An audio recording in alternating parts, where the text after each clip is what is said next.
Perbezaan pendapat dia macam ni lah. Dia benda ni kita tengok dia dah jadi orang kata apa, dalam mana-mana bidang pun dia bila berbeza pendapat tu dia mulalah macam-macam dia nak komen tu komen ni. Dia macam ni tuan-tuan. Tak kisah you meniaga tu, you nak tunjuk you punya kehebatan apa semua tu, you tunjuk dengan you punya customer.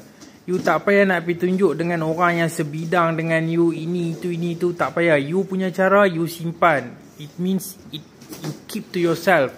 Kita punya cara lah kan. Tak perlu sampai nak WhatsApp lah, nak itu ini apa semua, tak perlu. So nak tunjuk kehebatan tu, tunjuk kat customer saja. So sebab sama-sama di sini ni, kita ni nak dapatkan customer je. You nak main argue tu buat apa, buang masa. So kalau yang duk argue tak tentu lah, memang minta maaf lah. Kita tak layan lah. Okay, kepada yang mencari akaun, apa-apa boleh WhatsApp. Sejuk dulu, bayar nanti. Nak bayar 3 kali boleh, nak lebih daripada tu pun boleh. Pastikan apa-apa, WhatsApp mai kita. Bye-bye.